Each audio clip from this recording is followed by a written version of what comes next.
All right, welcome to ELF Center 1 for our unit on erosion. And Center 1 is shaping the land and blowing in the wind.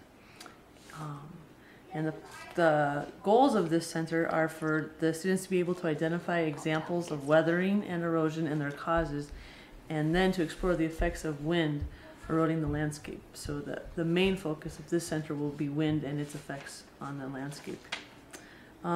So before you start, you especially if it's the first time, if it's the first one of the centers, you might want to really quickly remind or review what erosion is, what might cause erosion, and what evidence we might see in our environment from wind causing erosion.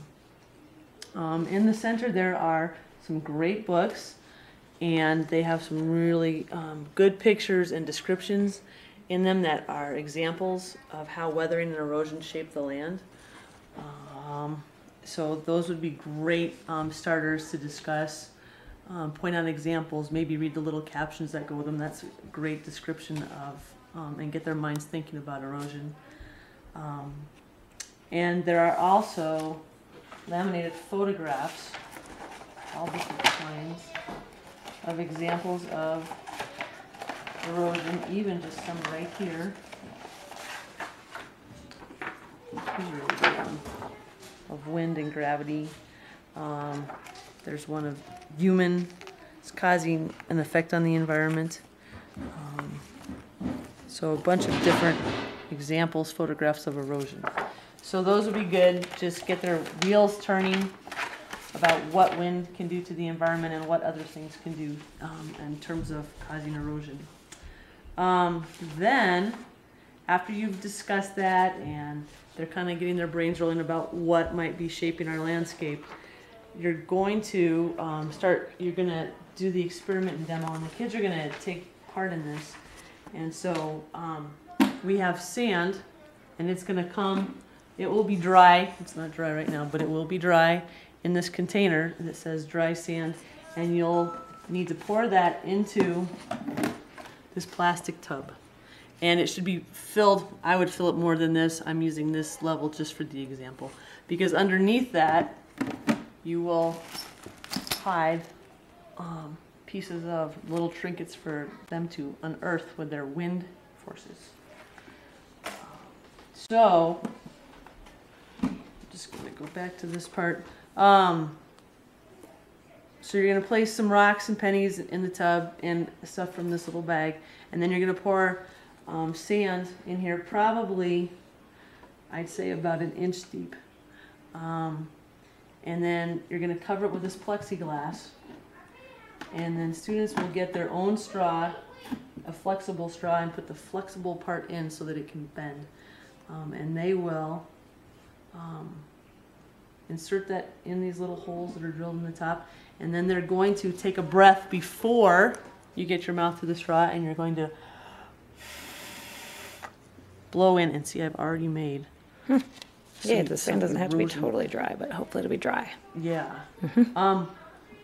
So you can also move this straw around.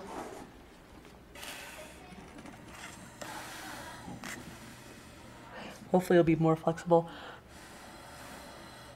And spin. If you spin the straw around, then the wind is changing directions, and it should be creating different effects of erosion. And in one of these books, there's really great examples of arrows and how the wind can create that kind of thing. Like here's an example: the wind blowing this way creates that effect of erosion. So you can refer back to that. So you want to discuss. So discuss what's happened and why it's happened, and then after that, take this off and you'll get it wet. You'll spray the sand and get it wet, and then you'll repeat the experiment and have the kids compare the difference between the dry sand and the wet sand. And you want to have them talk about what happens differently, and ask them in what kind of environment wind would be the most effective agent of erosion, in a wet environment or in a dry environment. And they'll know that after you've got the sand wet the second time. you want to discuss why wind might cause erosion. Therefore, you'll discuss why wind might cause more erosion in a desert than in a jungle. And then talk about how can wind by itself wear down rocks? Or does it need to pick up things that will act as an abrasive agent, which would namely be particles of sand blowing in the air and then that causing the erosion on the rocks, acting kind of like a sandblaster. When you're done, the damp sand needs to go into this bin that says drying sand, and we really appreciate it, and so would all the next groups, if when you go to do ELF, you take a turn at stirring our sand so that it can hopefully dry faster. And I think Desert.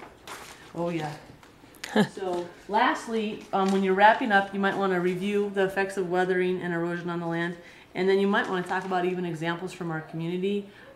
Clear Creek is an example of an area that is being eroded at a much more rapid rate than might normally occur just regular because of all the human traffic along it. The school grounds, the trails that are being created by human traffic and maybe some animal traffic. And then even the geography of Golden was created from sources of erosion, although not necessarily wind erosion. Okay. Lastly, it's really important that we clean up, after you use the bins, that you clean up your bins and put everything back together the way you found it. And if you found it in disarray, if you could put it back so that it makes sense, the parts are where they're supposed to be. That's really helpful to the next group and to us when we clean it up and set it for the next time. The intro video has a lot of great information in it. I highly recommend you check that out. If we're low on supplies, let us know. And there's an extra supply bin located along with all these. It's labeled extra supplies. Check that out just in case supplies are in there. Don't forget the drying sand bin. And if you have any questions or comments, you can email us at mitchellelf@gmail.com. Thank you.